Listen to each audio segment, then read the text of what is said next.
And I just remember having this moment where I thought, I've finally found the thing that I'm good at, like raising children and being their primary educator and loving them and serving them and creating this home environment and this family culture is what I feel like I'm really good at. And I feel so blessed and happy. I guess I would tell my high school self that, like, you will find your place, and it will be a broad place, and you will find much joy and pleasure and happiness in it because it's what God has asked you to do when you are in the center of his will and you are doing exactly what he wants you to do because he's created you to do it and he's given you the circumstances within which to do it.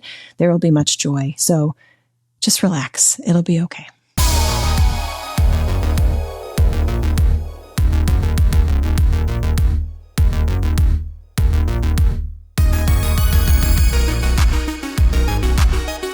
Mandi Gerth, thank you so much for being on Fuller Conversations today. I'm so excited to have this conversation with you and get to know you a little better. And I usually let my guests introduce themselves. So I will say, Mandi, how do you introduce yourself these days? So this should be a simple question. However, it's not. So I used to have a self-contained classroom. So when I would introduce myself to my students' parents or other students, it was very easy to say, hi, I'm Mrs. Gerth. But now I teach teachers. And so I introduce myself to them as Mandi Gerth. But my Substack and my Instagram are all Mrs. Gerth Teaches. So it's a little convoluted. It depends on who you are, whether or not I'll introduce myself as Mrs. Gerth or Mandi Gerth. But for today, I'm Mandi Gerth. All right, that makes sense. And Mandi, how do we know each other? So when I was down in Pensacola recently, you were the sound guy who got me mic'd up.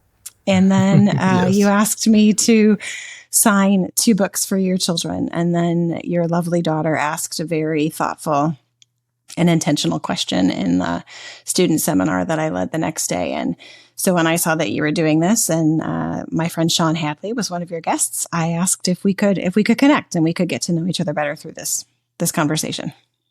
Thank you for doing that. It's an honor to be able to speak with you. And both the Parent Tradidio and the Schola Seminar were amazing and very, very helpful for all of us in the community, I think. So thank you. Appreciate you doing that as well. So Mandi, tell us a little bit about your beginnings. Where did you grow up and spend your childhood and that sort of thing? I grew up in Wisconsin in a suburb of Milwaukee called Waukesha. And I have one older brother who is 7 years older than me, and I have a younger sister who is 18 months younger. And I grew up in a Christian home. We went to a non-denominational but very Baptist-leaning church for my childhood, and that experience was very formative. I spent a lot of time at youth group, and Sundays were a very long morning. We went we served a service. We went to Sunday school. We went to a service, and my mom was very involved in children's ministry. So I remember growing up going to Vacation Bible School and helping her serve the children there. So yeah, I had a very, I think of it as a kind of a normal middle class, Midwest childhood. But it was very lovely and formative. Yeah. So Christian home from the beginning. I feel like that's a great gift from God for kids to be able to grow up in that sort of home. It is. My parents, my dad converted from Catholicism to like a non-denominational Baptist kind of church. So I don't know if you can really say he converted from Catholicism, because normally you say you convert to Catholicism. But he, I guess you would say he left the Catholic Church for a more non-denominational evangelical church experience. And my mother was raised in a Lutheran church and also found sort of a new life to her faith when she attended a Billy Graham crusade. So my parents were both very formed by that sort of evangelical imagination. Do you know the process or how your dad went from Catholicism to evangelical, what that journey was like for him? Yeah, he just told me a few snippets of the journey. He had gone through some difficult things in his personal life, and he was in Brookings, South Dakota at the time, and he was befriended by a pastor in a church that he was attending, and that pastor just met with him multiple times and really helped him walk through what the Bible has to say about assurance of salvation. And my dad says that he just walked him through the Romans road, and that was what my dad needed to know.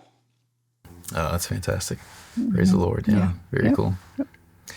So what is one of your favorite childhood memories? My parents say now that each of them has sort of had a house that they chose. And I guess as somebody who's been married almost 30 years, I can kind of understand that. Like, you know, when you're trying to buy a house as a married couple, there's usually one that somebody likes better than the other. And so you kind of have to navigate that and make some compromises. So the house that I remember most fondly was the house that my mom loved. And so it was on quite a bit of land, and we were allowed to have a very open door childhood. Like, I remember being outside a lot and running up and down the street. It was a long dead end street. There were lots of other people on the street that had children our ages or close, right? We weren't necessarily in the same grade at school, but we were within 3 or 4 years. And that was close enough at that point, right? When you're running barefoot through the grass in the summer. So we just spent a lot of time outside. I remember exploring just the boundary between our property and vacant land behind our property. I remember spending time in a friend's, it wasn't really a tree house because it wasn't in the tree, but it was like a playhouse, and walking all the way down to the end of the block to somebody who had a tree swing and a big backyard. There was just a lot of time outside where we weren't really accountable to anybody, and there were no deadlines, and you just kind of came home for dinner. So that's one of my most favorite childhood memories. That's great. Yeah. My childhood was like that too, and I feel like that's something that's missing in today's culture, is just that freedom to roam and explore, and it's so great to be able to do that. It is, and it's hard. I can understand, as somebody who's raised 5 children, I understand the fear that something is going to happen to them when you let them outside to play. I understand that, but we live in Dallas proper, and my youngest girls are 13 and 15, almost 14 and 15. And, you know, there's a Dutch Brothers a few blocks away. So I've just decided it's okay for them to walk. It's okay for them to walk to Dutch Brothers and cross the busy intersection and go get a coffee and then come back. But there are things like that you kind of have to let go no matter where you live. And it's important, I think, for kids to acquire that independence and understand that independence comes with responsibility, or it's earned through responsibility, I guess. Yeah, absolutely. That's good. How do you feel like that independence and maturing in your childhood helped shape who you are as a parent today? I think some of the things that I remember being involved in at home, or that I remember feeling particularly cared for or loved or safe about being at home, had to do with food. So I remember distinctly, even though my mom will tell you to this day that she didn't like cooking and she wasn't very good at the domestic arts, I remember we had this in the kitchen on Lakefield Drive where I grew up. We had one of those cutting boards that was in the counter that you just pulled out, like a big wood. I don't know if you've ever been in a house that has that, but it's basically just something that's like stuck under the counter that you pull out, and there's your cutting board. And because the kitchen was so small, that ended up serving as sort of a mock island a lot when we would make chocolate chip cookies. And I just remember being on either side of that island with my sister making cookies and then eating the cookie dough. And there was just something about being that close and being involved in making something that I feel like it just spoke to kind of what I loved to do and who I was becoming. And so cooking and baking and making sure that our home is a place where there's food and people has kind of come, I think, out of some of those experiences. Love the Douglas Wilson talks about the aroma of your home.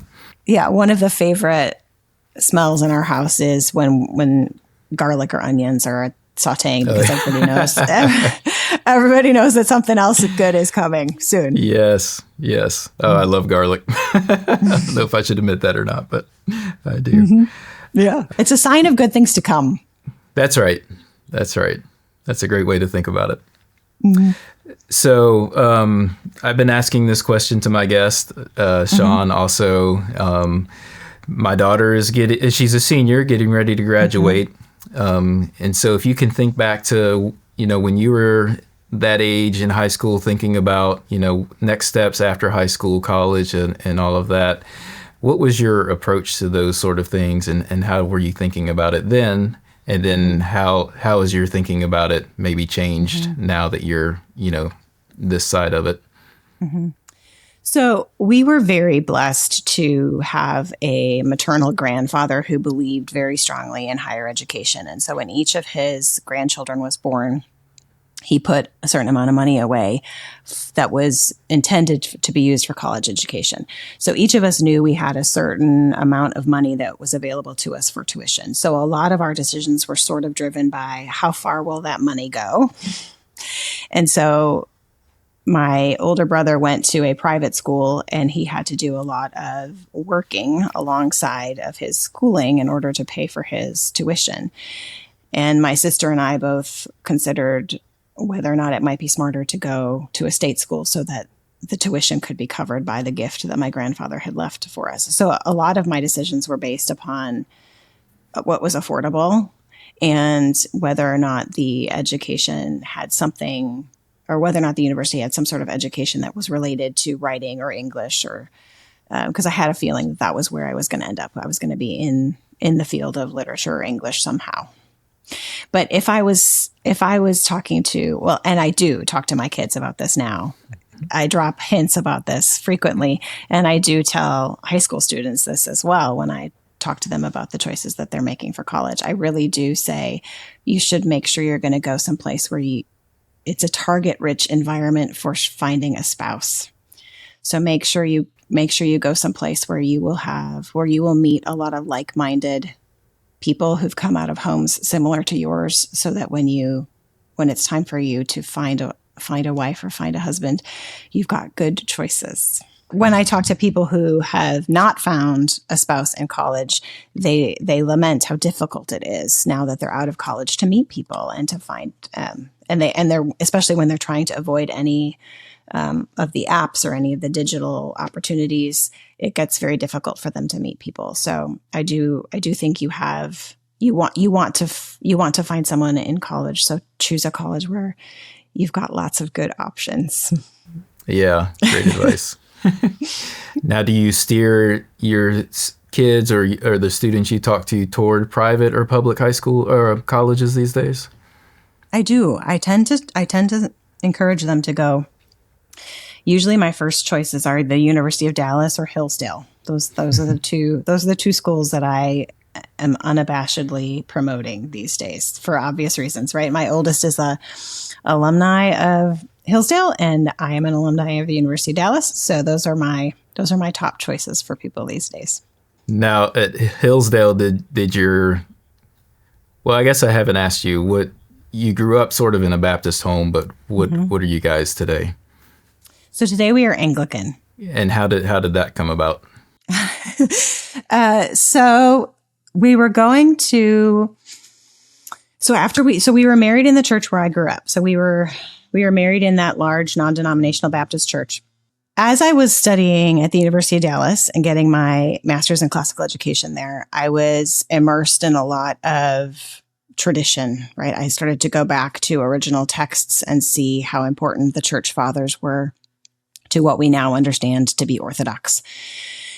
And so I was very open to more, I guess, a stronger role for a church to play in how scripture was interpreted or how the liturgy of the church unfolded.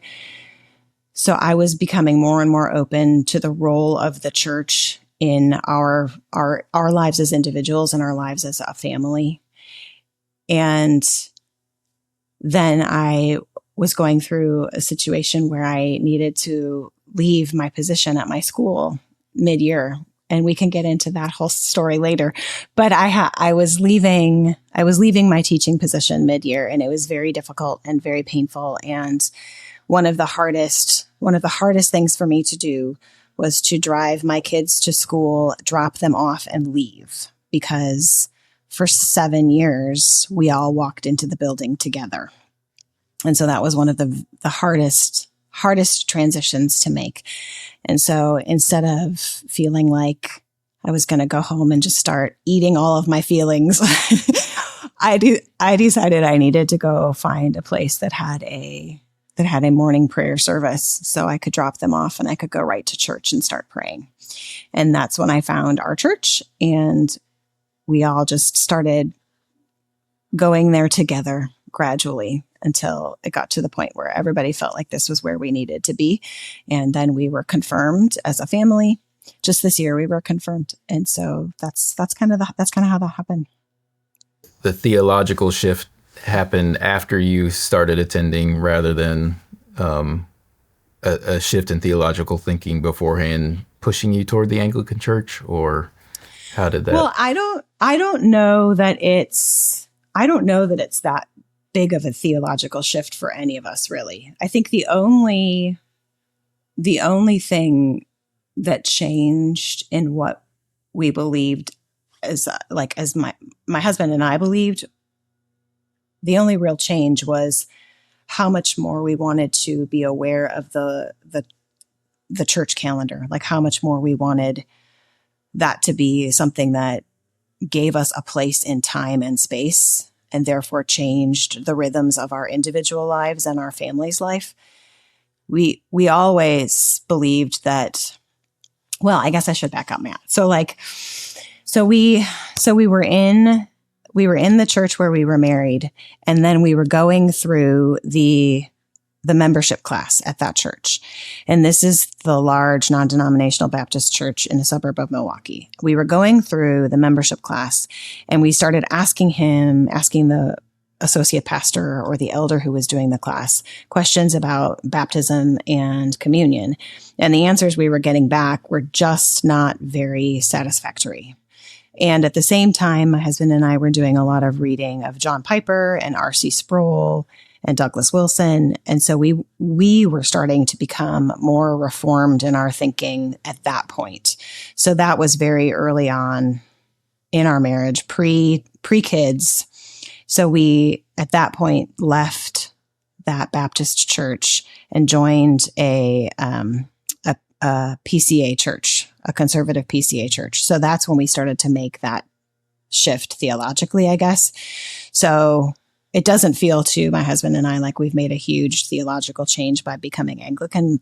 Becoming Anglican just feels as though we've become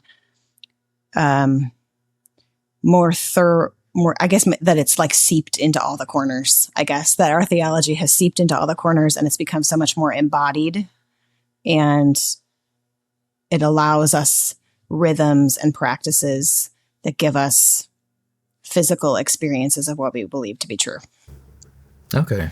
So the shift to Reformed first, and then from PCA to Anglican. Well, we went PCA to OPC to CREC. Interesting. Okay. Yep. Well, thanks for chasing that rabbit with us. Yep. That's fine. That's helpful. Appreciate it. So let's circle back to, we're talking about college, and how we're thinking through college. And how to find a spouse. And how to find a spouse, maybe more importantly, how to find a spouse. So that's a great segue into how did you meet your spouse? I assume it was at college. It was. So we actually didn't go to the same college. So we met in the college ministry of that large non-denominational church. So he had just finished his first year at the University of Wisconsin he was at Platteville. He had finished his first year at the University of Wisconsin Platteville, and he was transferring to Green Bay for his sophomore year. And he came to our church to join the college ministry with two of his friends. And I was joining the college ministry before I went to college. So he is 1 year ahead of me in school. And so we met at that point. So we met in the college ministry, even though we went to separate schools, and we did a lot of dating via email and like phone conversations and driving, across the state to see each other. What ignited that spark for you guys when you met? I would say that it had to do with his intellectual curiosity. So he was very interested in understanding theology and biography, and he just sort of had a leaning towards things that were, he just had a lot of questions, and he was interested in trying to figure out the answers to them.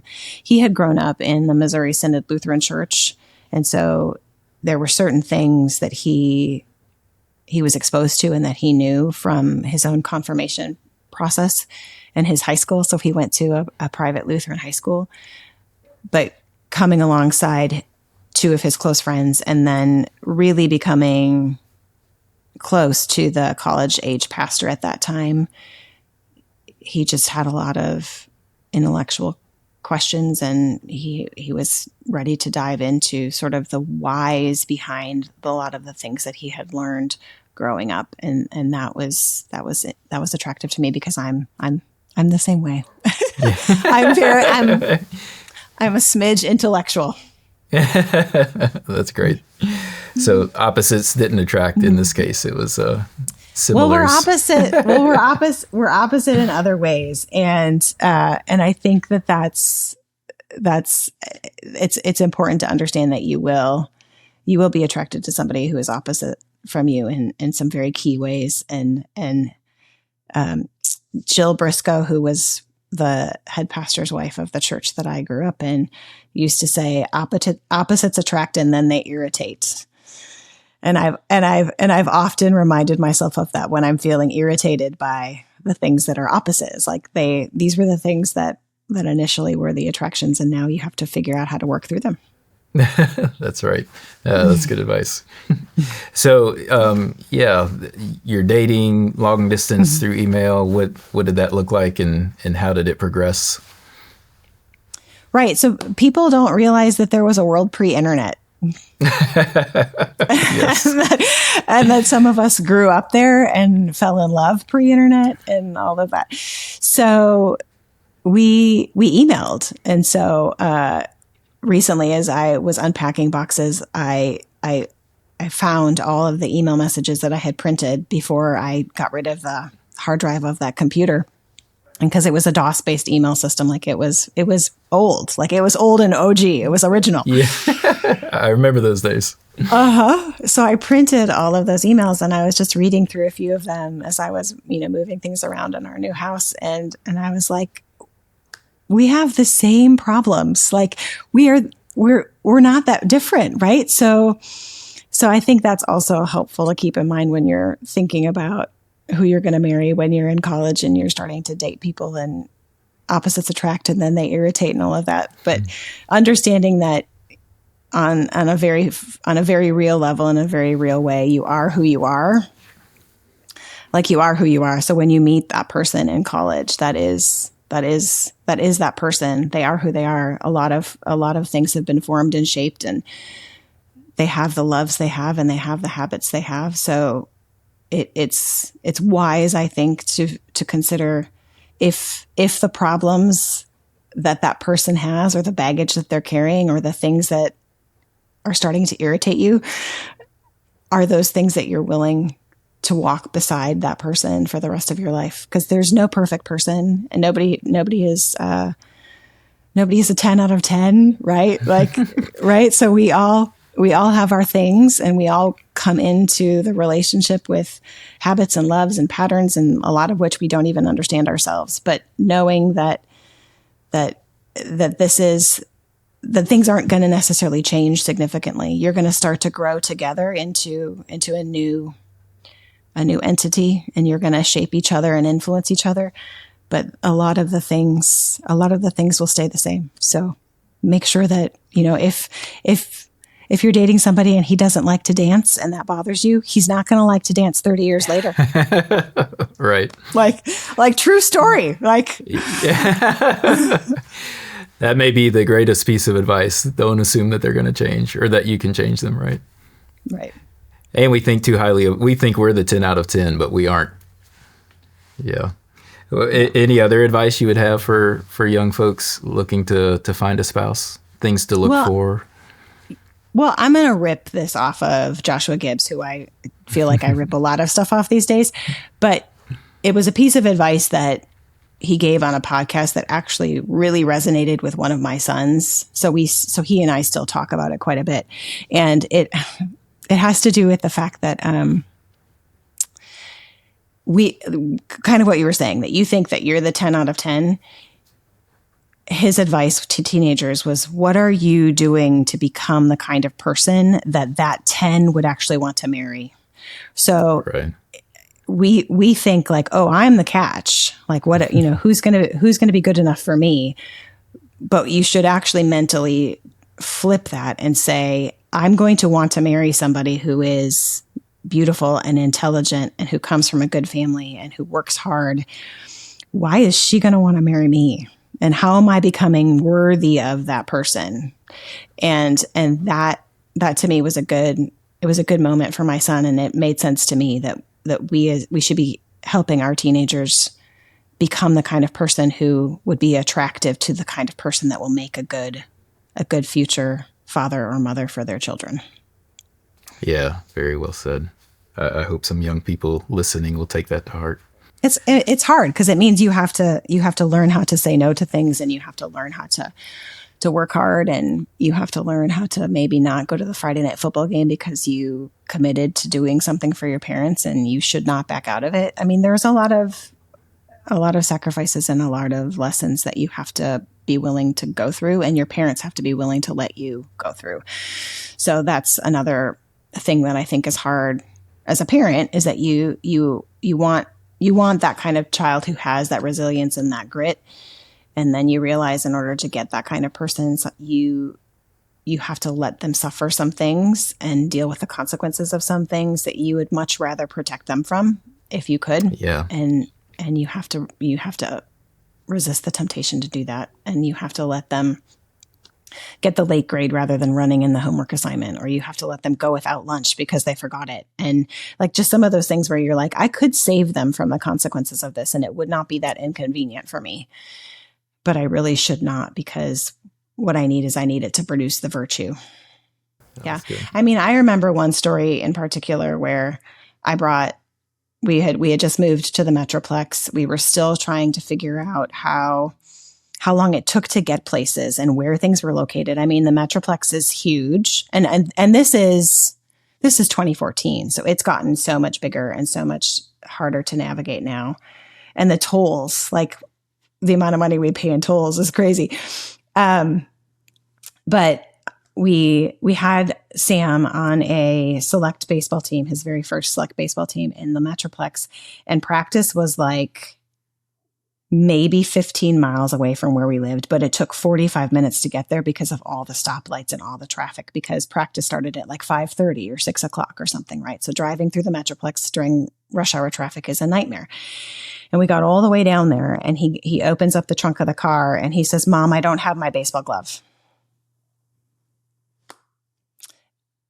And he's like, what am I going to do? And I said, Sam, I literally can't go back and get it for you. Like, by the time I go get it for you and bring it back here, there will be 20 minutes left of practice.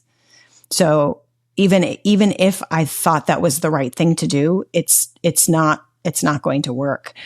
And so he had to go to his coach, and he had to admit that he had forgotten something, and he had to ask if he could borrow a team glove or borrow somebody else's glove. Like he had to just go and own it. And he did. And those are the sorts of things that I feel like we have to just let our kids learn how to do. Like, you have to learn how to look an adult in the eye and admit that you made a mistake and that you are willing to deal with the consequences of that mistake. We just have to let them do those things, and we have to let them do it early and often. Any advice on how we develop that mindset to let them do that as parents? Well, I think primarily we're afraid of it looking bad for us. So I think that's the first thing that goes through my mind. I don't know why my computer is giving me images, but sorry. My computer agrees with me too. Thumbs up from the computer. Thumbs up from the computer. I think that's the first thing that always goes through my head as a parent, and it's just my own vanity and my own pride kind of rearing its head. Like, this looks bad on you, right? He's showing up unprepared, and that means that you didn't help him. You didn't help him in the way that you should have. You didn't ask him the right questions. You didn't pack his baseball bag. Your own responsibilities caused your son to suffer this. And I think that's the first thing we have to learn how to kill, is that there are certain things that we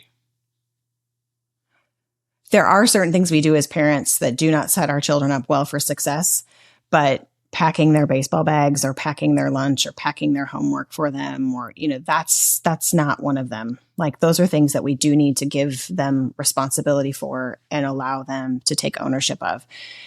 If we say yes to a movie at 9:00 on a school night and we all stay up late watching a movie, like that's totally different. Like, that is a no that you should have said no to. But so those are things that we can do that don't set our kids up well for success, that you should take some ownership of and you should feel some responsibility for. But I think we take responsibility for the things that are not ours, and because we're worried about how it makes us look. That's good. What age do you think you should start giving that responsibility to kids? I think as soon as you can.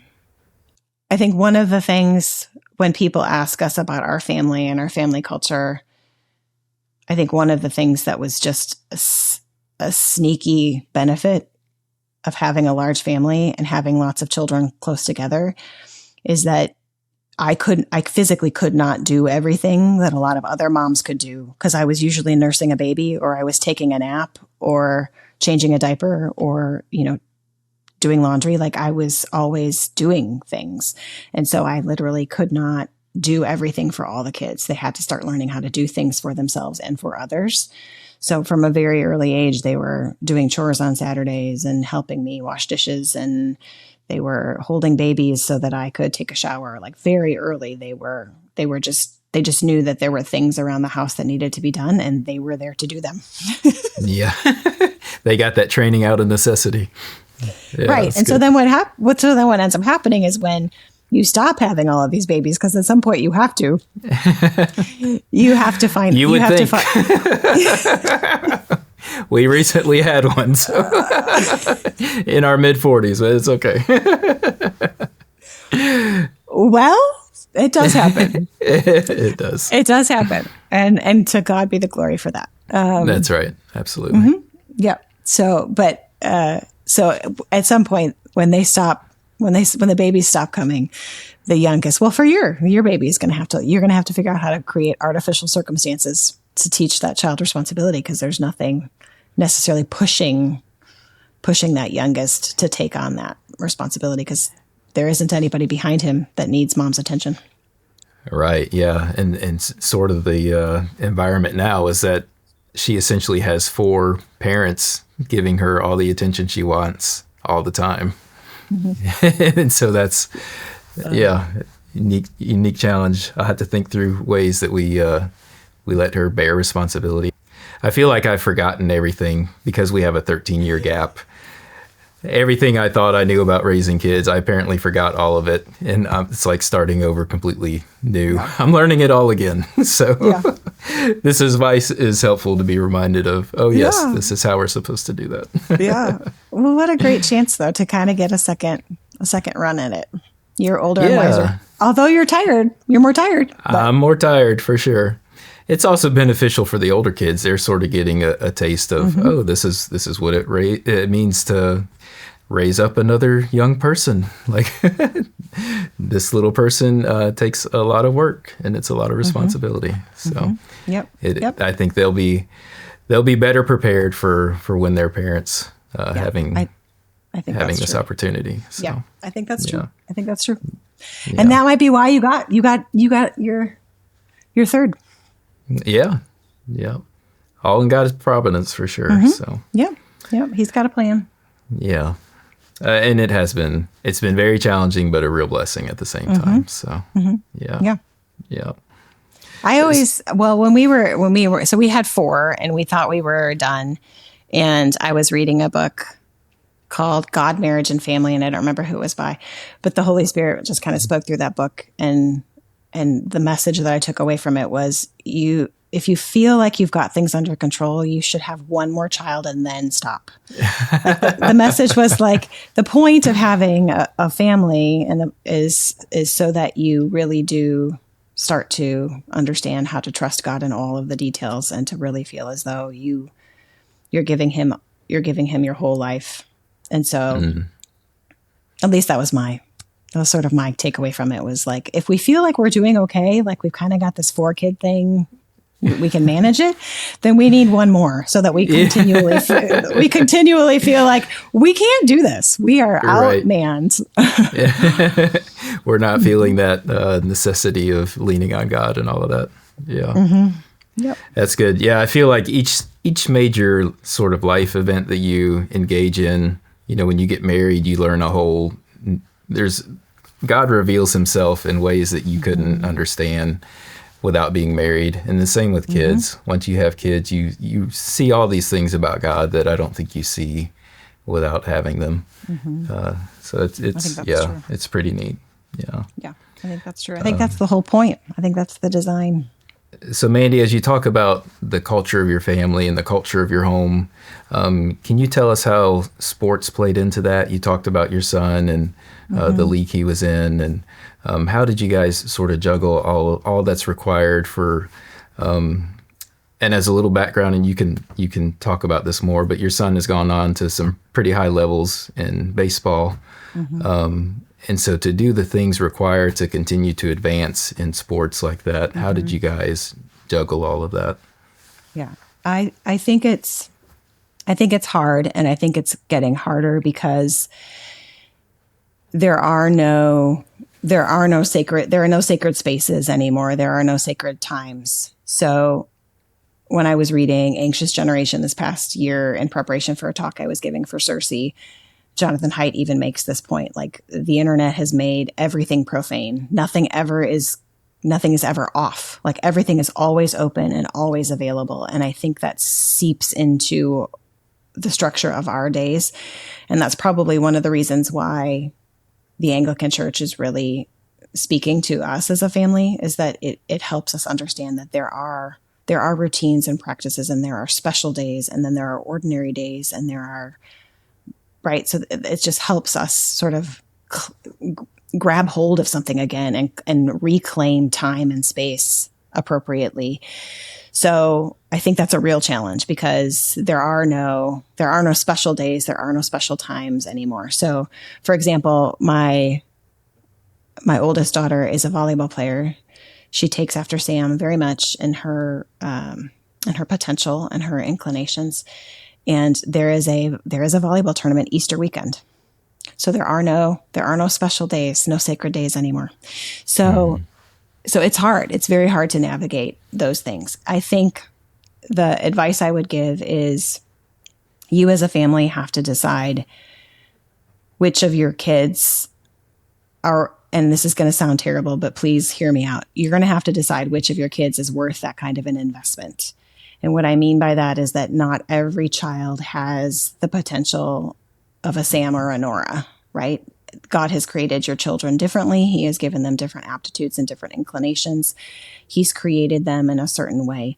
So spending the amount of money and time to put 3 boys through the same sort of baseball program that we put Sam through would have been hard on everybody and not productive, right? So making sure that you understand which of your children should get that kind of attention and that kind of investment from you and your spouse and your family, because the whole family spent pretty much every weekend all summer long on the baseball diamond, right? We weren't on the baseball diamond, but we were at the baseball diamond. So it's everybody does it, right? And there are benefits to that because everybody understands that, like, Sam is part of our family. This is important to Sam. We believe in Sam. We love Sam. We're willing to make these sacrifices for Sam and to show him our support and our love. But at the same time, you don't want to twist it into the whole family is about Sam's baseball career, and nobody else is allowed to have anything that they're interested in because this is all about getting Sam to the MLB. So you need to make sure that you're always keeping that balance, right? Making sure that everybody understands that they are loved and they are seen, and the things that they are interested in are also important. The whole family isn't twisted around one child chasing his dream.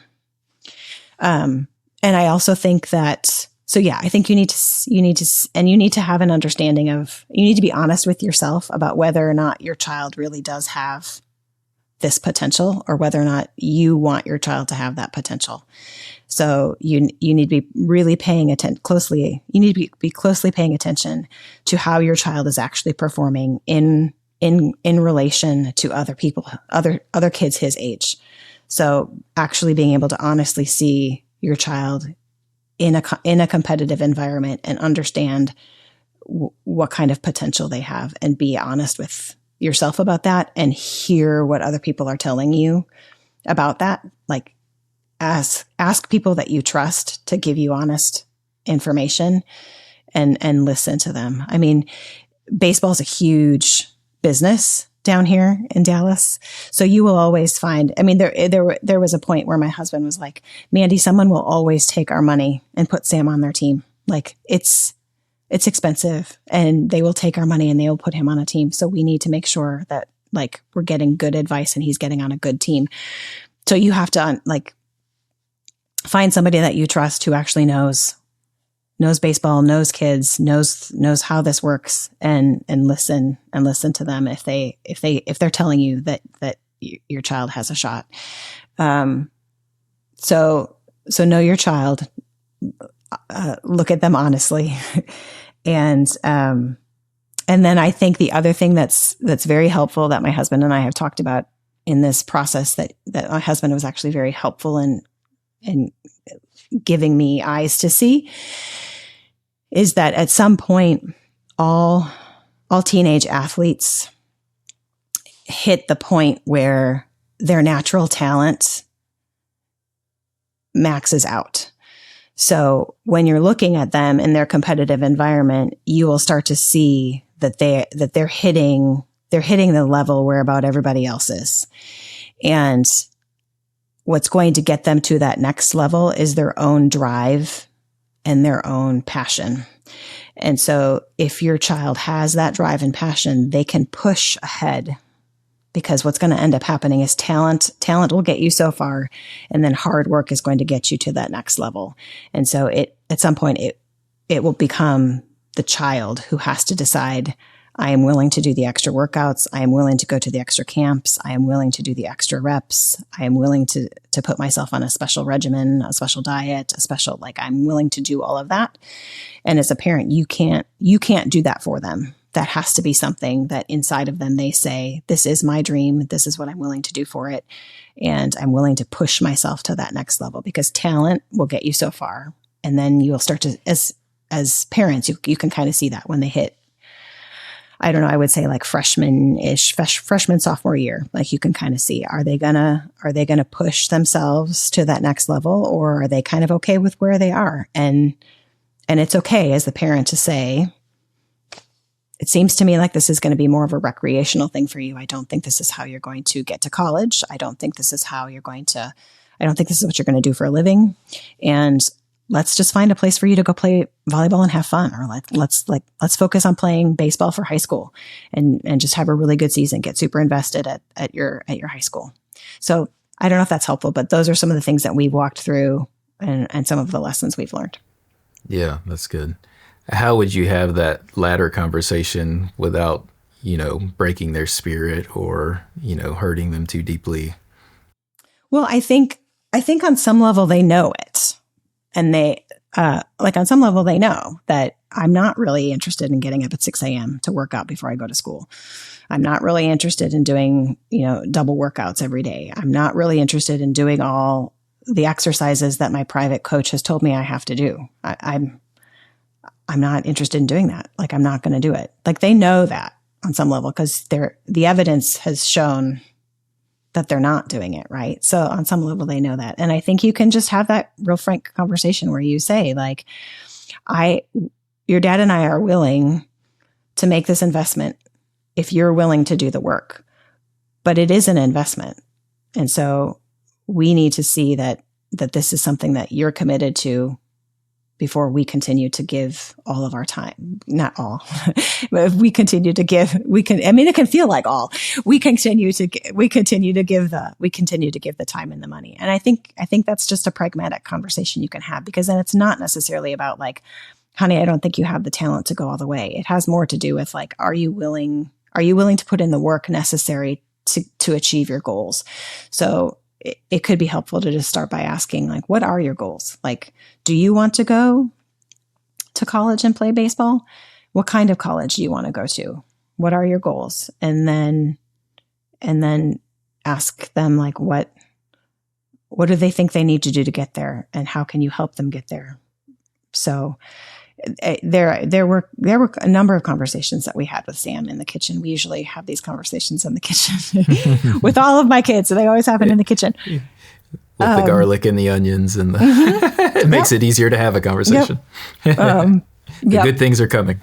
Yep. Or a loaf of fresh bread with lots of butter, something like that. But we did have some conversations with Sam like that. Like, what are you thinking? Like, where's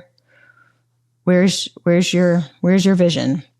And he would tell us very frankly. He's like, I'm gonna chase this until it's obvious that I've maxed out. So he basically said, like, I'm gonna keep going until the circumstances and the people tell me that I've made it as far as I can go. So he was committed to seeing how far he could go. And back to our other conversation, that has a lot to do with how much he was willing to sacrifice, like how much time and energy he was willing to put into it, how much he was willing to give up for this goal. And that's your child's decision. You can't do that for them. And hopefully you've raised them in such a way that they've, from a young age, have had to make decisions about what they're going to do and not do, and the responsibilities they're willing to bear. All that bears fruit as you get to this point that we're talking about. Yeah, it's funny you mentioned that, because the week after he was drafted, I wrote an article for my Substack that basically talked about how it felt as a mother to watch my son make that kind of decision, and to just know that, like, he had become an adult in that moment, and how satisfying that was, and how much I admired him as my son, but also as like my friend and my peer in that moment, where you just see, like, this is who you are, this is who God has made you, and you have the confidence to make this difficult decision on your own. And I'm just super proud of you. So, yeah, that's pretty neat. How did you guys navigate, Lord's Day games and practices and all of that stuff, being away maybe on weekends, and what did that look like for your family? We missed a lot of church, but we tried to be there as much as we could. And there were times where, like, we would get an 8 a.m. game and we would lose, and so we would be out of the tournament. So we would show up in our sweaty clothes for 11 o'clock service, and Sam would still be in his baseball uniform. Or we would try to go to an 8 a.m. service if we had the 11 o'clock game. So we tried to be there as much as we could. And that was always, that was the heart of what we were trying to communicate to Sam, is we want church to be a place where you're supposed to be and you want to be there. And I think that has held true. I feel like that is still part of who he is, and part of how he makes his decisions, and part of his values. So, I mean, he was down in Scottsdale, and the first thing he did was try and figure out where he was going to go to church. And then he started going to church with a few of his teammates, and they chose the best church that was available where the most of them wanted to go, and then they would all just go together. So I think that's the goal, is you don't want it to become a legalistic thing, nor do you want it to become something that they feel like is optional. You want it to be the thing they know they're supposed to do, but the thing that they also want to be on Sunday, because they know the role that it plays in their life. Is it fair to say that to reach the level that he's reached, to get to the MLB, like there was no way to play baseball and not miss church? Yeah, no, you're going to have to miss church. Well, and if you think about it, Matt, like he's going to miss church as a professional baseball player, right? So he's going to be traveling, and he's going to have to. So at some point you have to, and I guess that's kind of the big when you zoom out and you try and think about what's the value system that we're trying to create for him. The value system we're trying to create for him is like, you need to be in church as often as you can and as much as you can. And I think that doctors miss a lot of church. Nurses miss a lot of church. We have a lot of pilots in our church that miss a lot of church. So there are people who miss church regularly because of their vocation. And that is part of how they have to, that's part of how they have to navigate their professional life. And so that was going to be his situation as well. He was going to have to figure out, like, when I become a professional baseball player, I will have to miss church to do my job.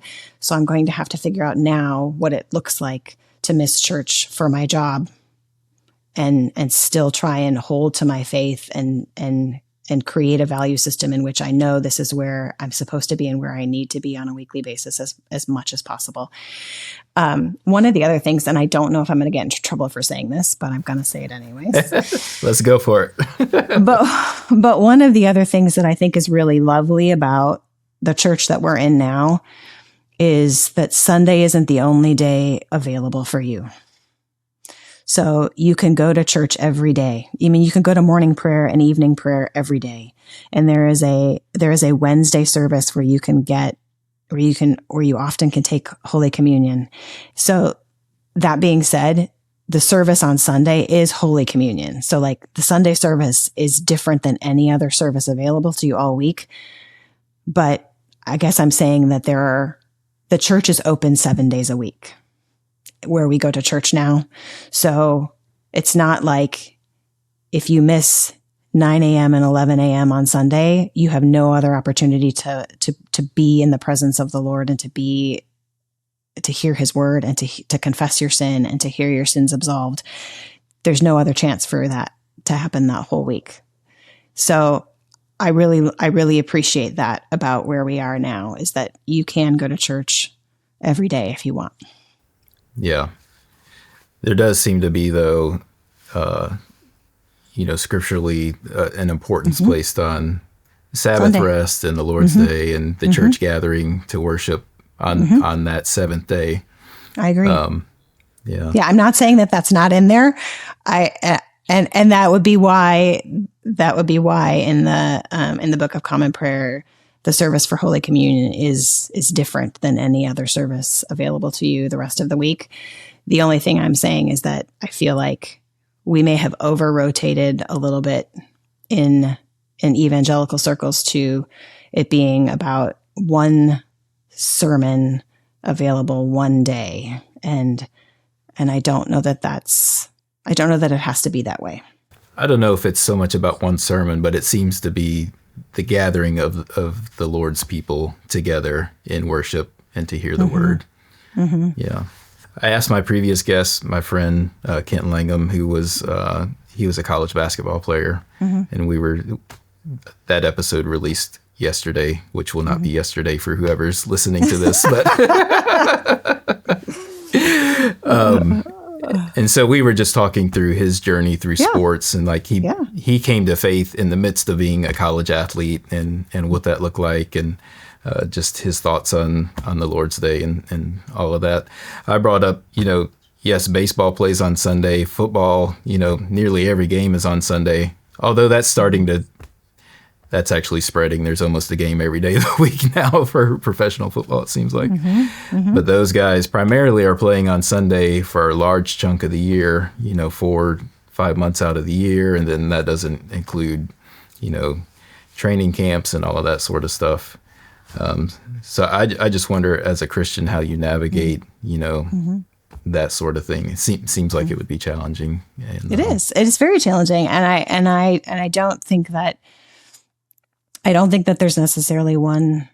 I don't think there's one answer. I wish I could say, like, you can let your kids play baseball if the game ends by 9:00 on Sunday morning, or if the game you can let them play baseball if the game is at 2 p.m. in the afternoon, because everybody's going to say, well, no, not really. You can't do that because of this reason or that reason. So there doesn't seem to be a path that is clear for everybody to walk, unless you're going to say no Christians can play sports. Like that is a career path that is off limits for all Christians because of the way that it requires them to play on Sunday. No Christians can do that. But then I feel like it's a slippery slope. I don't know that there's a simple, easy solution. And that's why I really do feel like you have to know your child well, and you have to be honest about what you're doing and why you're doing it.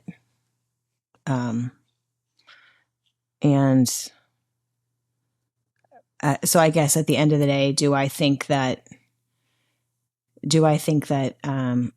I guess, Matt, I don't think it's possible for a Christian athlete to go pro and never miss church. Yeah. No, I don't know how you would do it. I don't think you can do that. But I also don't think it's possible for a Christian pilot to say, I will work for you, Southwest Airlines, but I can never fly on a Sunday. I'll be a doctor at your hospital, but you can never schedule me on Sundays. Like, there are just certain things. And I know that people are going to say, well, being a doctor is not the same thing as being a baseball player. I get that. But then I think we get into a slippery slope of saying, well, then who decides? Who decides which vocations are noble enough, or the callings are high enough that they can miss church on Sundays, but other people can't? And so it just ends up being a ground where lots of people can criticize the choices that you're making and why you're making them.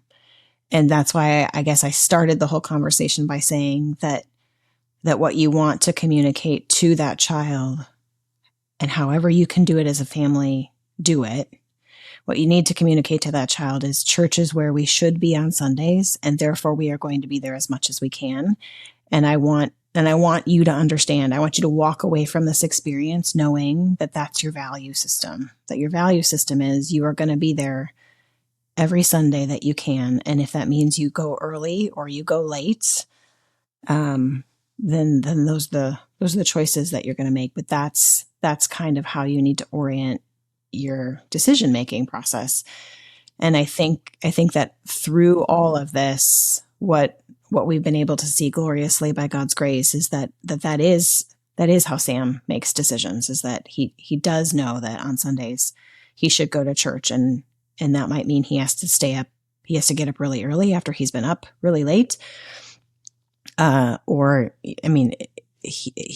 knows that is the way that he is supposed to make that decision as best as he can, as much as his job allows him to. Yeah. No, that's good. And I'm hesitant to push back too much. I also haven't had an athlete, so I haven't had to sort of deal with those. I know, some of the counter arguments, but it's and we do too, because we did. Yeah. We do too. We got them when we were in church, and he was in junior high and high school, and a lot of people were pushing back on our decision and how we were making those choices, and what that. So their counter argument was actually you're instilling the other value. You're basically telling your son that baseball is more important than the Lord, and I think that what is borne out in Sam's life is that isn't actually what ended up happening. That he doesn't actually think that baseball is God and church is second. Like that is not actually how his value system is constructed, and that's not how his heart is oriented. So, but that's God. That's God working in Sam, and that's Sam being open to the Lord's work in his life, as much as it is our family culture trying to pass on those values to him. So, and it wasn't like we decided like, well, everybody gets to skip church on Sunday because Sam has a game. It wasn't like we were looking for every single reason for us to be on the baseball field rather than in church. We were not. We were trying to figure out a way to make it possible that everybody was in church as much as possible. I want to be careful about how I approach it, because you guys made a decision. And so for me to sit here and say, well, that decision doesn't make sense because of this, mm-hmm. I don't want to be offensive about that. No, and I appreciate that. I appreciate that. I think it's people are curious about it because very few people make it.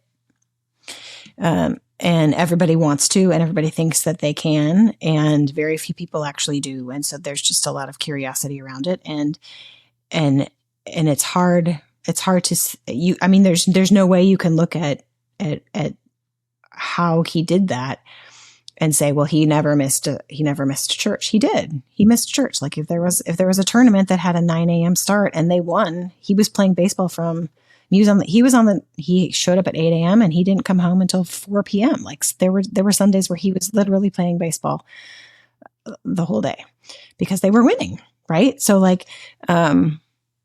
so you can't look at the evidence and say that he never missed church. He did. But I think what you can do is you can look at the outcome and you can say, by God's grace, he's walking faithfully with the Lord. He understands that church on Sundays is where he needs to be as much as he can be, and every time he can be, he should be. And I think that's a great outcome. It's definitely a question on the minds of many. In the bonus questions later, I think this came up again. So mm-hmm. Lots of families want to know how to do this.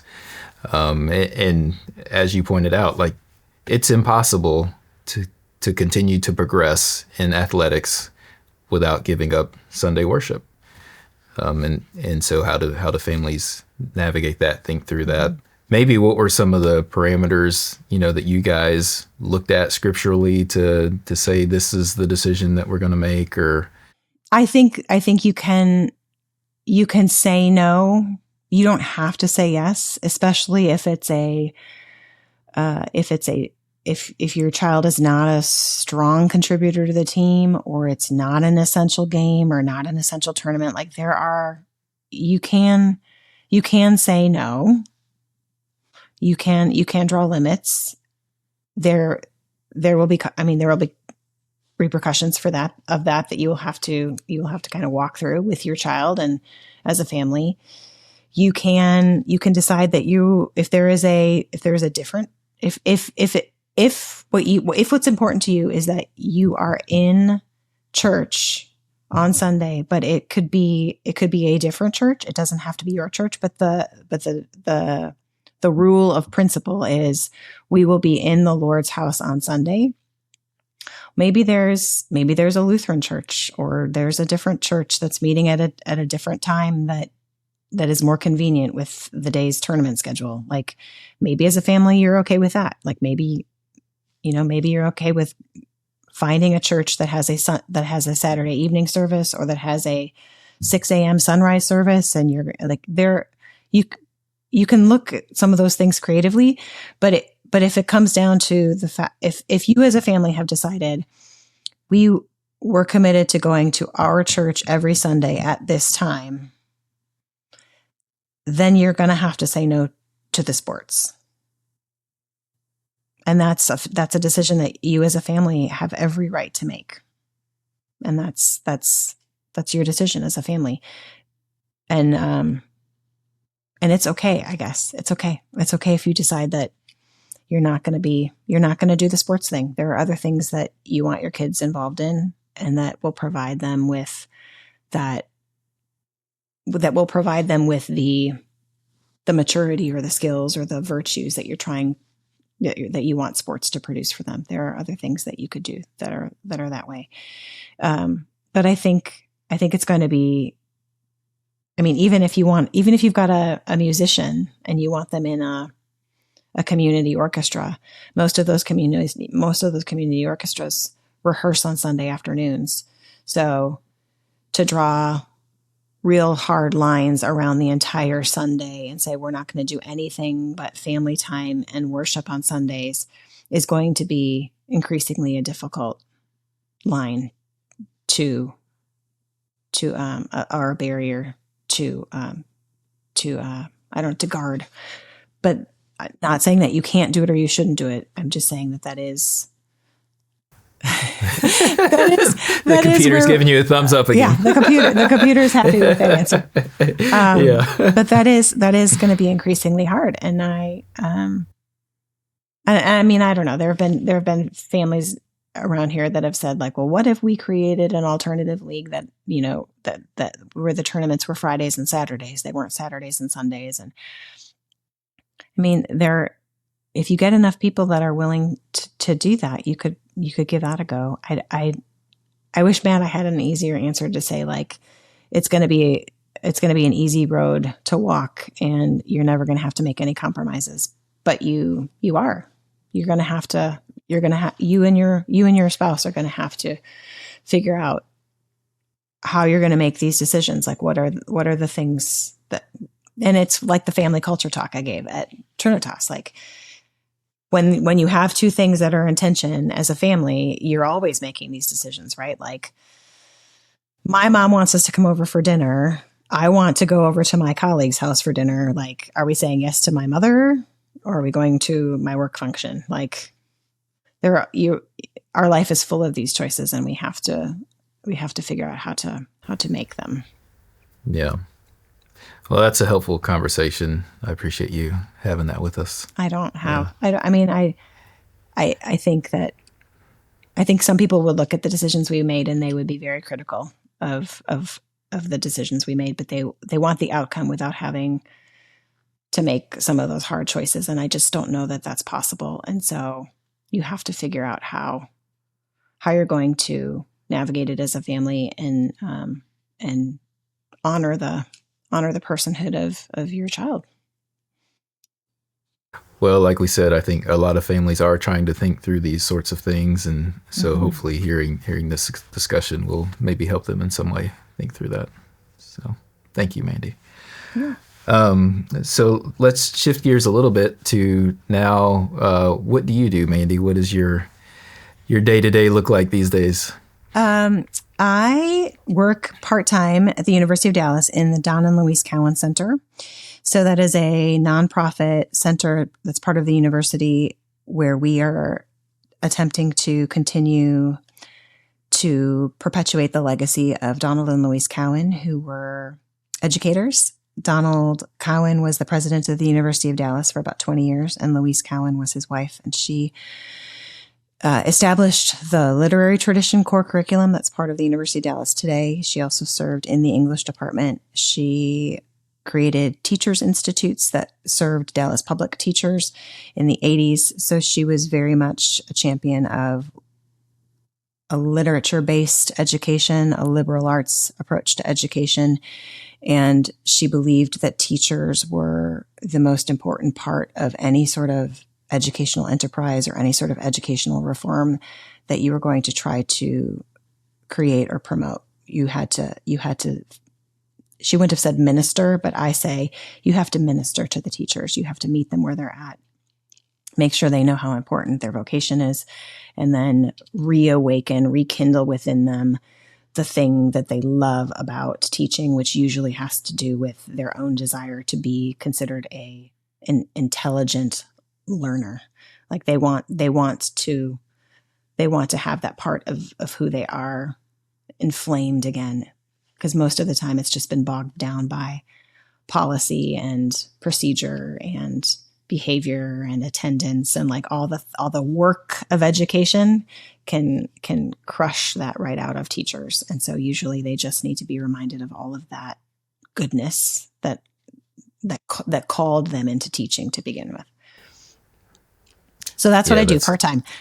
And then I also do a lot of stuff with Thoroughness and Charm and Mrs. Gerth Teaches, where we are working to continue to help teachers in a similar way to what Louise Cowan did, but not nearly as beautifully and gloriously as she did. But in a small way, I'm trying to help teachers recapture some of that beauty and glory in their classrooms through some very specific types of practices. And I go and do teacher training, and I continue to write on behalf of that kind of vision. So you mentioned it earlier, but I have a copy of your book that you saw. One of the copies that you signed for us. Yes. The cover art is gorgeous, and I owe Graham Pittman a huge debt of gratitude for that. It's a gorgeous cover, so he did a wonderful job with that. Thoroughness and Charm is the name of the book. I think that came from Aquinas's prayer. Is that right? Mm-hmm. We have that actually in Trinitas's morning meeting. One of the prayers we cycle through. That's great. Yes. So it's an Aquinas prayer, and there's a line in there where he asks for the ability to express himself with thoroughness and charm.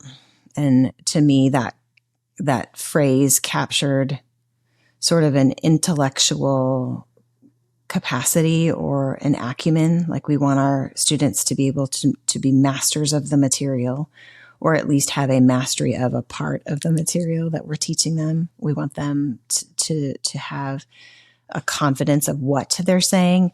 And then we also want them to be able to say it in a way that is winsome and persuasive and rhetorically effective because of their own love for it. Not in a way that's manipulative or false or fake, but we want them to know what it is that they know, and to love it well enough that they are, they have a winsome way of presenting it. This book seems part and parcel with who you are and what you do. But when did you know that you wanted to write a book on this subject? So the book was really born out of a talk I gave for the Association for Classical Christian Schools.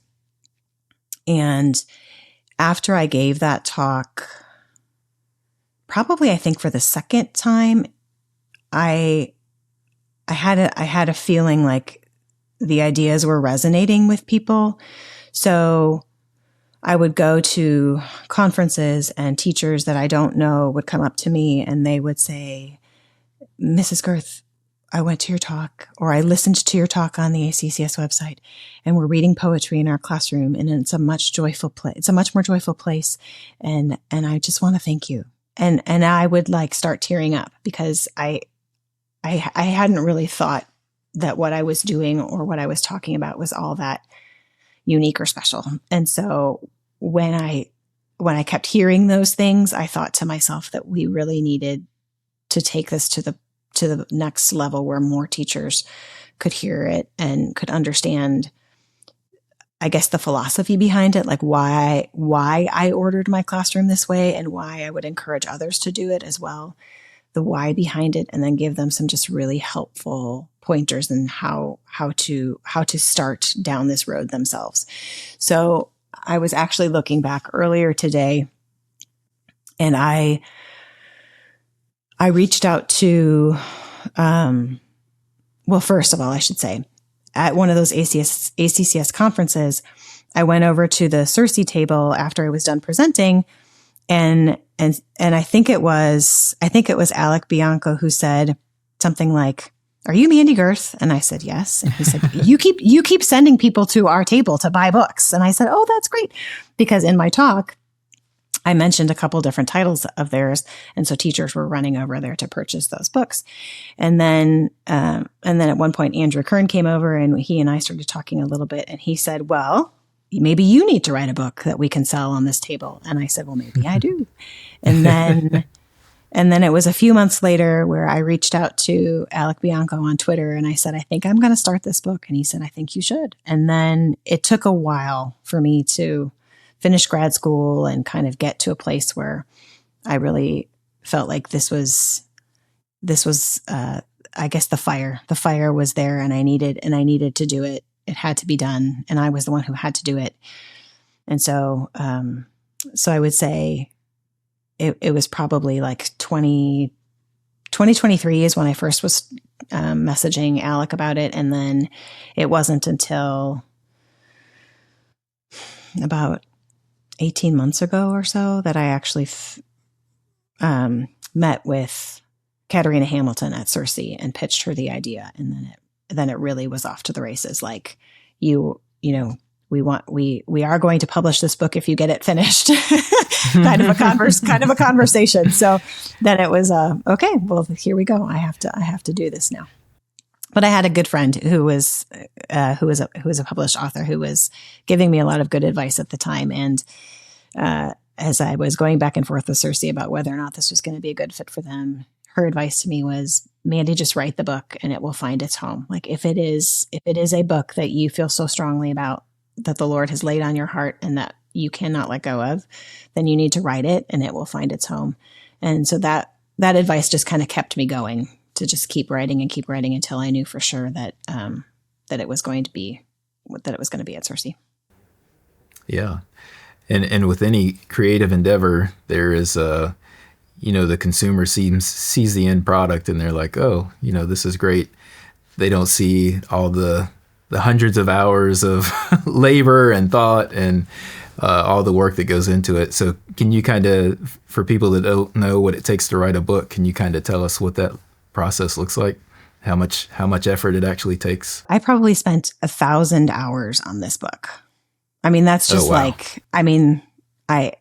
can't even estimate how many hours I spent on this book, because you do so much reading and you do so much thinking about it. And then it requires a lot of discipline. So the way that this book got written was I got up somewhere between 4 a.m. and 5 a.m. every morning for about a year and wrote. And I wrote as long as I could before somebody needed me to do something else, right? Before I had to get in the shower and go to work, or before I had to, throw on exercise clothes and run the kids to school, or whatever the next thing was. I wrote until everybody was up and they needed me to do something else. So sometimes that was 60 minutes, sometimes that was 90 minutes, sometimes that was 45 minutes.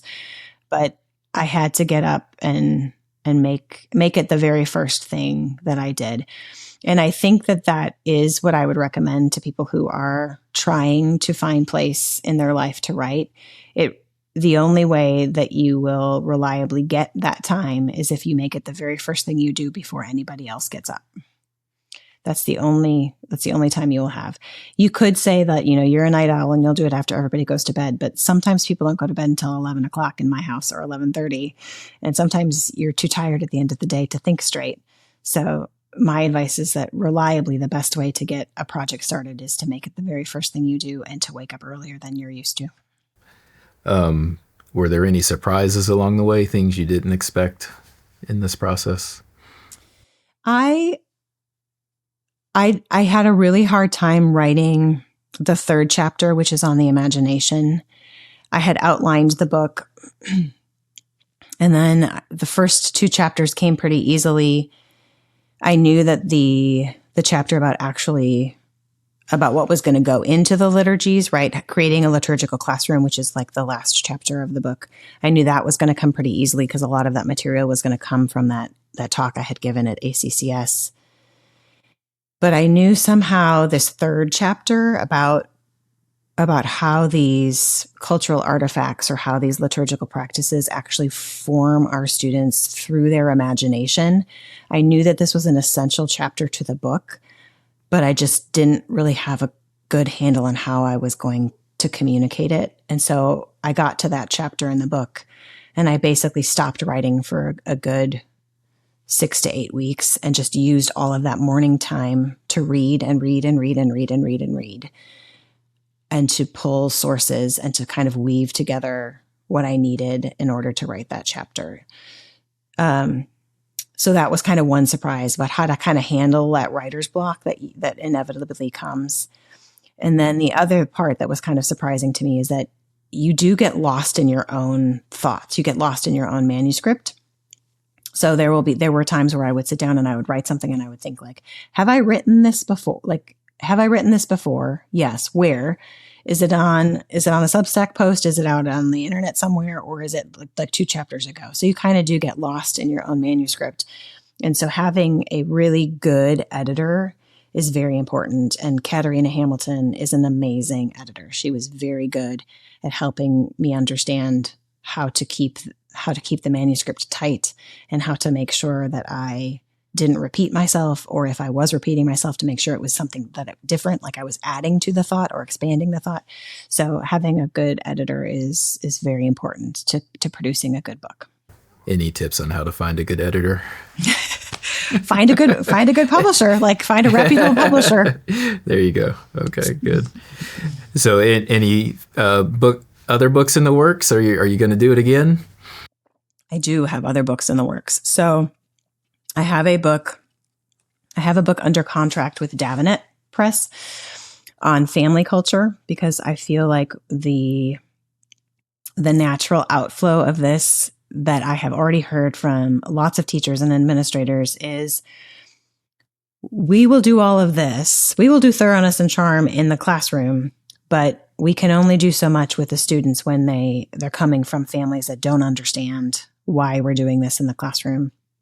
So I'm working on a manuscript that administrators can give to families and say, this is what it's going to take. Like, this is who we're looking for. This is who you need to become. These are the ways that you can put on these values at home and make sure that home and school are working together.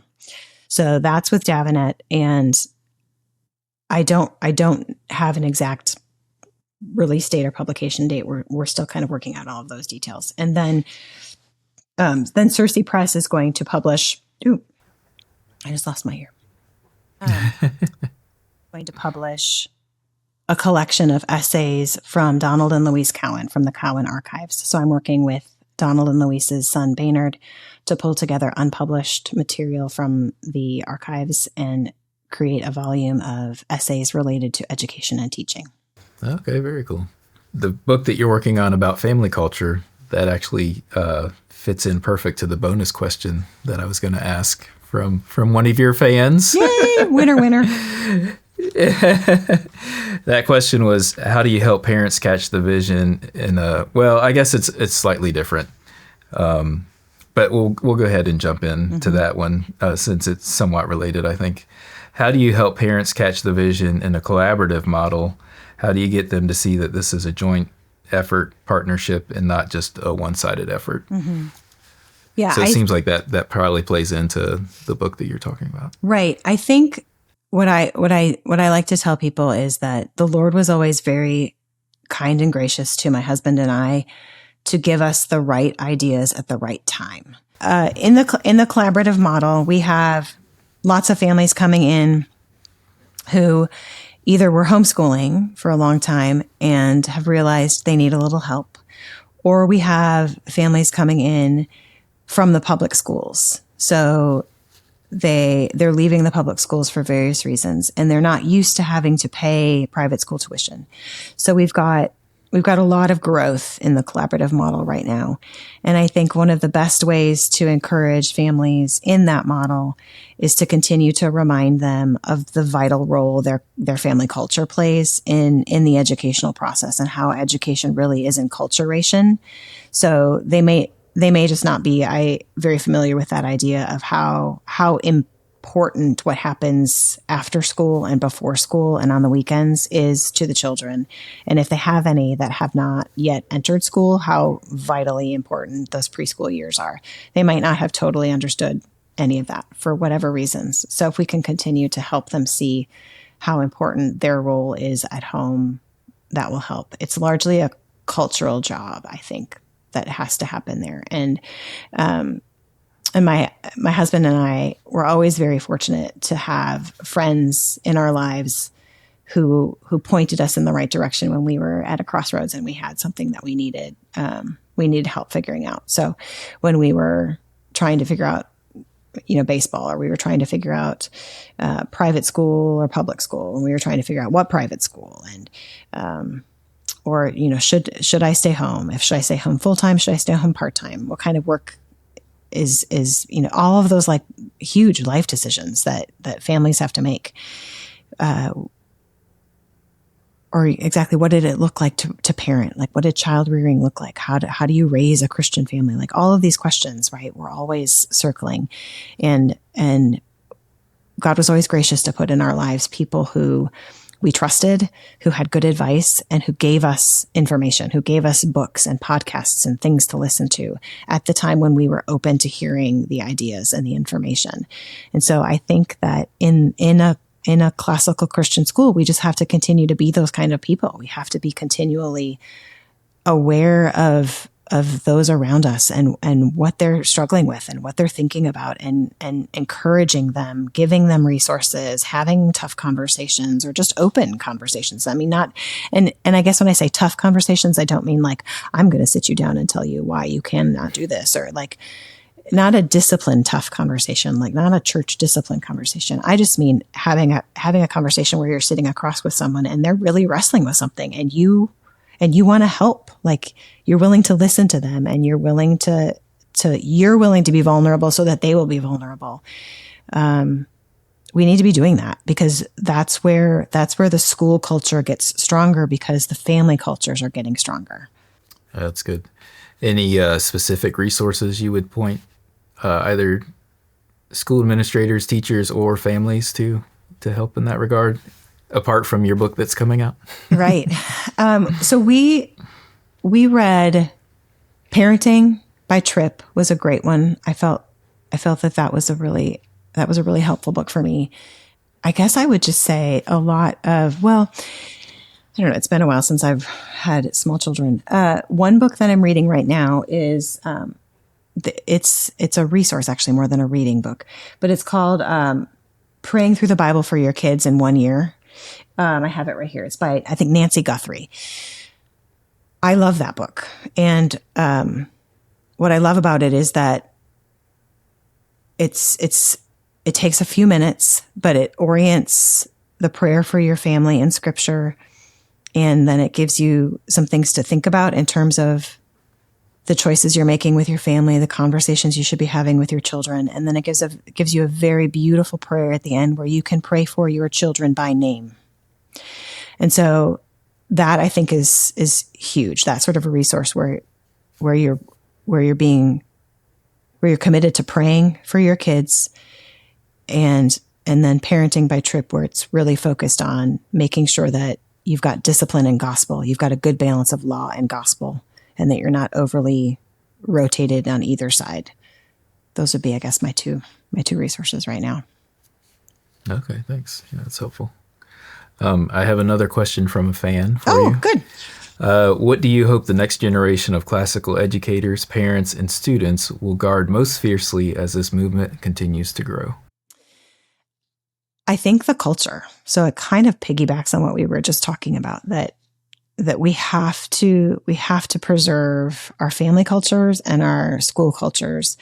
And that work is going to be done email by email, text message by text message, Saturday morning by Saturday morning, right? We have to make sure that we have enough time to care about each other, that we're not so over-programmed that we can't invite somebody over for dinner spontaneously, nor if somebody invites us over for dinner spontaneously, we're too busy to go. Mm. Like, we cannot be that over-programmed.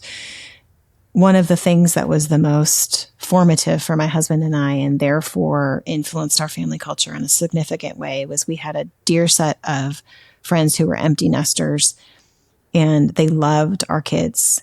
And because they were empty nesters, they were willing to come over for dinner whenever we felt like we had the bandwidth to invite them. They were a text message away, right? Like, I could be thinking like, oh, I'm going to make lasagna tonight for dinner. I wonder if Jeff and Judy are available. I could send them a text message, and they would be over in 2 hours playing with our kids, drinking wine with us, and talking about things, just talking about things. And we need to have space in our lives for those things, because we need to be building culture, and we need people helping us build that culture. And so I really don't want the next generation in this movement to become so programmed that we forget to just have space for each other, and to make sure that we're having conversation with people. Because and this is going to probably tell you more about me than anybody really needs to know, but there are times in my life where I think to myself, I do not have time for this. Like, I do not have time to have this text conversation. I do not have time to reply to this email. I do not have time to pick up the phone. And you get pressured to thinking like, there's too much to do. I don't have time for the people. And as soon as you start to feel that way, you need to repent and you need to pick up the phone, because we need to make sure that we have space for people in our lives, and that we're willing to do those things. That's what's going to keep it vibrant. And that's how we're going to be able to continue to help each other and pass on the things that matter most to the next generation. This doesn't happen in isolation. It has to happen in community. And the community requires sacrifices. I think that's the thing, is that we've grown up, or the next generation, I feel like has somehow, because everything has become so photographable and so manipulated, that there's just this idea that, well, I can't have people over for dinner until I have, 6 matching plates, and until I can cook this dish perfectly, or until I can afford to buy the expensive takeout meal that looks like I made it. Like, everybody's got all of these prerequisites, or like these things that have to be in place before we can just do the thing, like just be the people with each other. And we need to stop. We need to stop that. We need to just be willing to be generous and to present to our guests the very best. Like, I'm not saying that we should, just be like, well, I'm ordering Domino's takeout tonight, come on over. Like, we do actually need to make an effort. We want our guests to feel special. We want them to feel like our home is a place where they are welcome. It doesn't have to be Martha Stewart in order for it to be authentic.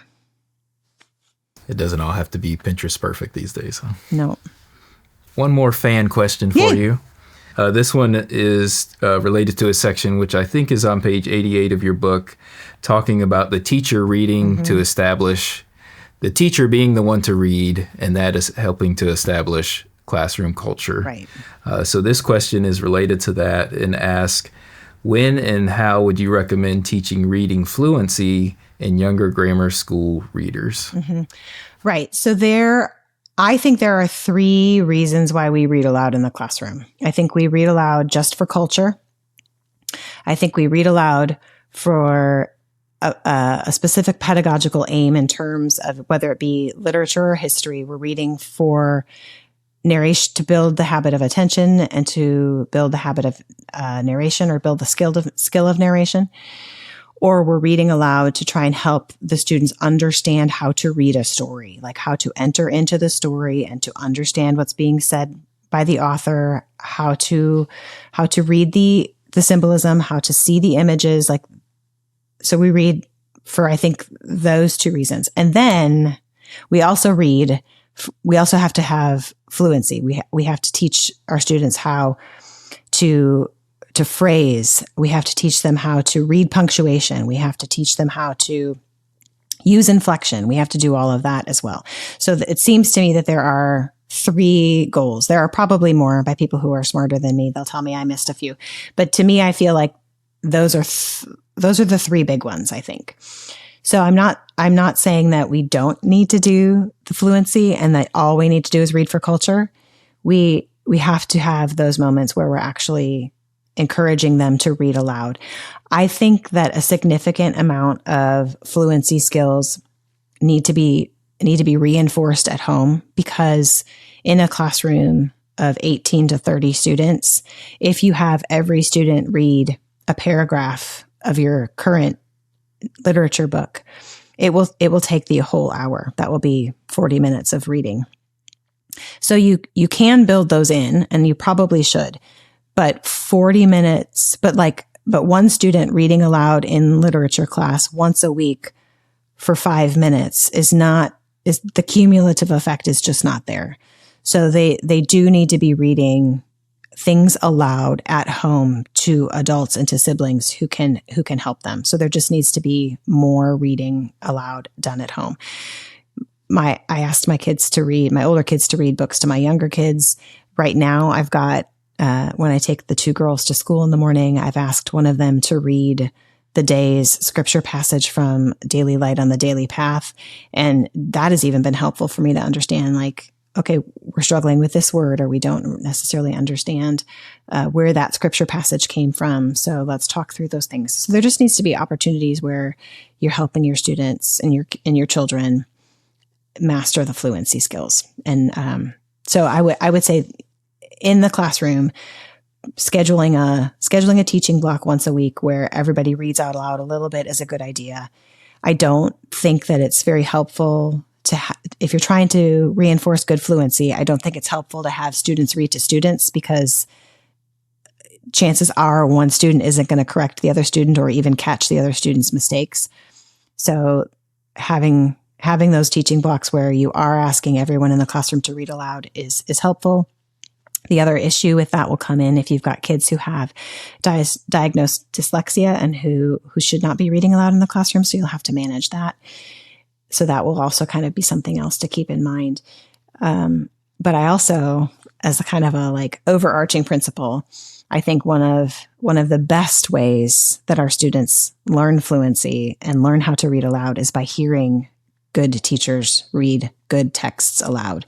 So there is a lot that's done by imitation. They will understand how phrasing works and how pausing works and how to use inflection and how to vary the tone and the pace and the speed and the volume by hearing you. So there is a lot that's done in the classroom by the teacher, and it bears fruit in a lot of different ways. That's good. I think that will be very helpful. Thank you. Yeah, you're welcome. I know your time is running a little tight. But I'd be remiss if I didn't go back and ask you about the story where you had to leave your classroom or leave the school midterm. Do you want to tell us a little more about that story? I'll tell you a little bit. I mentioned that I ended up coming to our Anglican church because I resigned from a teaching position mid-year, and that one of the hardest transitions I had to make was dropping my children off at school and not going in with them as a teacher at the school that they attended. And that was how I ended up finding our church, because I needed to go someplace and pray after I had dropped them off. So sort of the fuller story there. Nice. is that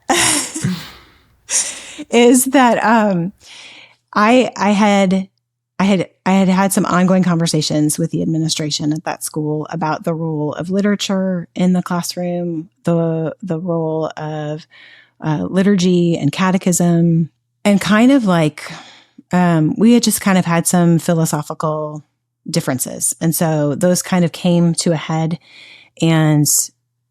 and it just felt to me like the right decision was for me to step away, so that it was easier on the students and it was easier on the administration to continue to move in the direction that they felt strongly about, which was not the direction that I felt strongly about. So it ended up being just some differences of opinions that were significant enough to me that it felt like it was the right time for me to walk away and allow them to go in the direction that they needed to go.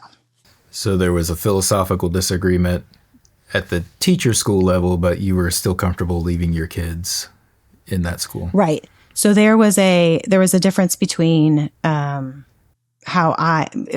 was not like all teachers against it. It wasn't like an all teachers against administration thing. It was pretty much just some conversations that I had been having with my head of school and my head of the upper school. Yes, I was still okay with leaving the kids there. The faculty there is lovely and amazing.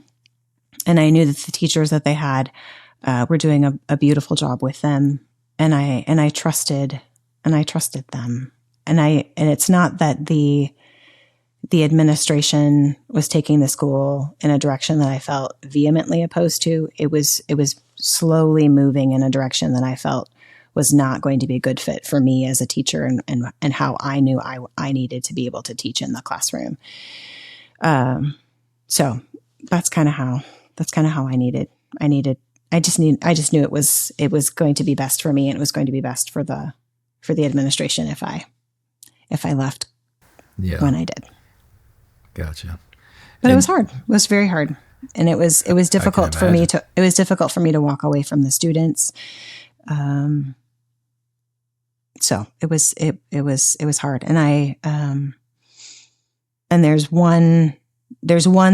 one student specifically who, as all of that was happening, and I was walking away from my current position, senior night, when he stood up and gave his speech to the rest of the high school, he just commended the role of difficult teachers and teachers who had high standards, and how much he felt like it was important for students to have those kinds of teachers.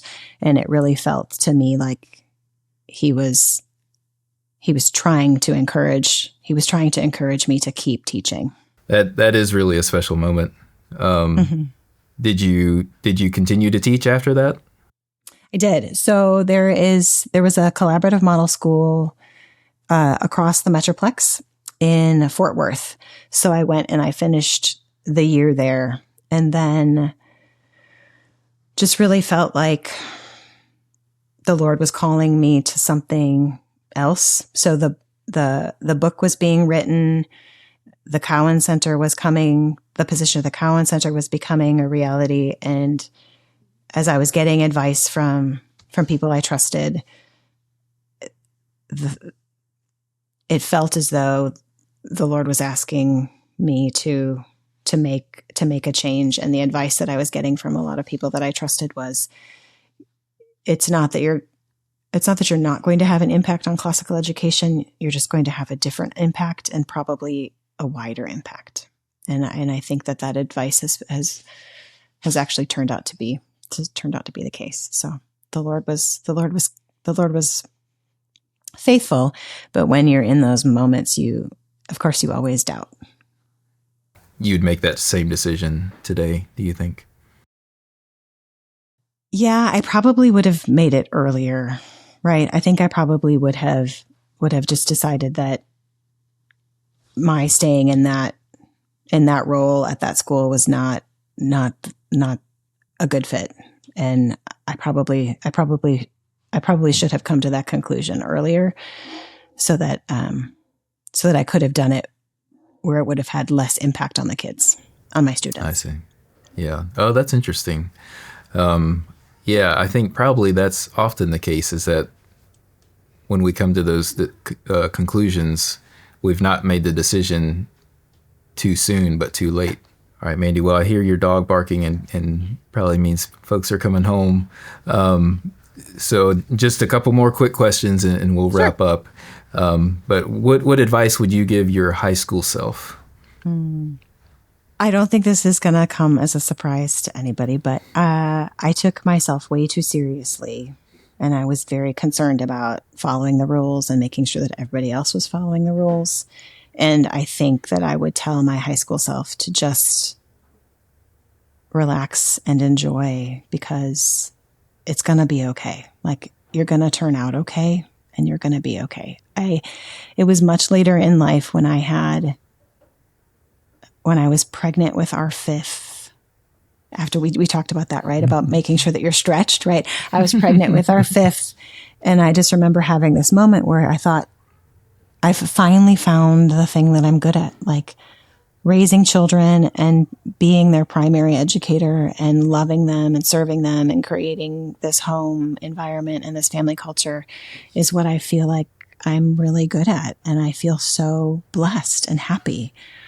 And I guess I would tell my high school self that, like, you will find your place, and it will be a broad place, and you will find much joy and pleasure and happiness in it, because it's what God has asked you to do. When you are in the center of his will and you are doing exactly what he wants you to do, because he's created you to do it and he's given you the circumstances within which to do it, there will be much joy. So just relax. It'll be okay. Oh, that's good. And what about your great-grandchildren? What would you want them to know about you? I would want them to know that I was the kind of woman who loved her family, that loved her family through books and through food. And that one of my favorite sounds in the world is the sound of a bottle of champagne opening, because it means there's a party going on somewhere. Or there's a party about to happen. So I like to have people over and to be generous that way. Oh, that's great. Any questions that I didn't ask you that you were hoping I would ask? No, I feel like we covered a lot of territory. We did. Thank you for your patience. I know this was a long one, and we worked through some technical difficulties. But you also broke ground on some firsts for this podcast. You're the first lady we've had on, and the first remote interview. So thankful. I tend to do that, Matt. I tend to be the token female. So you'll have to ask another woman onto the podcast so that I'm not the token female anymore. That I was just the first. Yes. So I'm grateful. I'm super grateful. Yeah, thank you for doing it. We do have other ladies on the list, so good. I have a list of potential guests, and there's quite a few ladies on there. So great. I'm glad to hear it. Some that I want my daughter to do the interview for, and some that I want my wife to do the interview for. So we'll see if we can work all those out. So I love that idea. Yeah. Oh, I love that idea.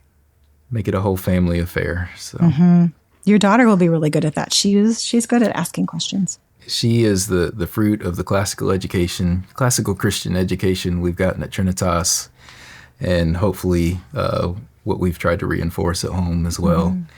She's been a real blessing to us. Where is she thinking about going to school? Well, one of the reasons I've been asking guests these questions is we're trying to figure that out.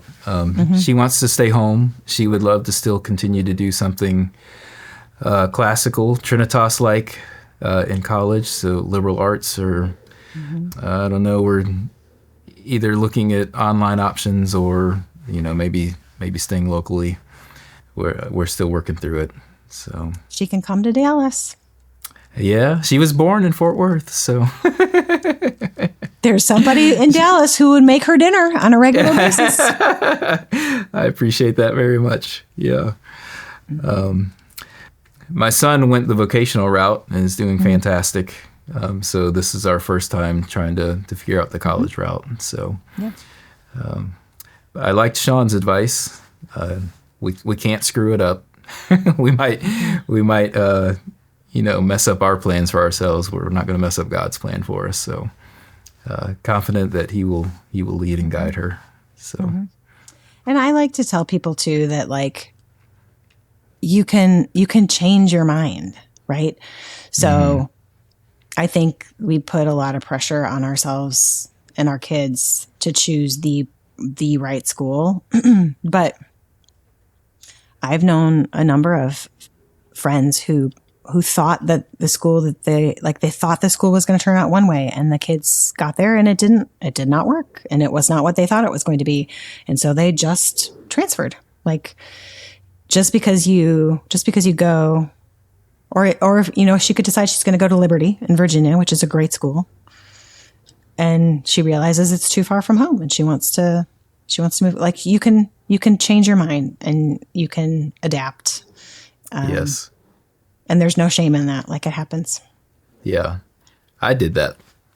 Started at one school, transferred to another, changed degrees. My wife, Mandi, with a Y, not an I. Most of them are. Yeah, likes to joke that I crammed a 4-year degree into 6 years. So it happens. That happens to people. Yeah. Yep. Yeah. Thanks again, Mandi. Thank you, Matt, so much for the opportunity to come and speak with you and to share a little bit about my story. I appreciate just what you guys are doing down at Trinitas, and it was just a joy to meet you and to see the work down there. And I'm just grateful for this time that we've had together. So I appreciate your generosity. Yeah, thank you very much, Mandi. I've thoroughly enjoyed it. Have I been charming? Have you thoroughly enjoyed it and it's been charming? Both. Yes. Okay, good. You have lived up to your book. Thank you. Okay. Thanks, Matt. Appreciate it very much.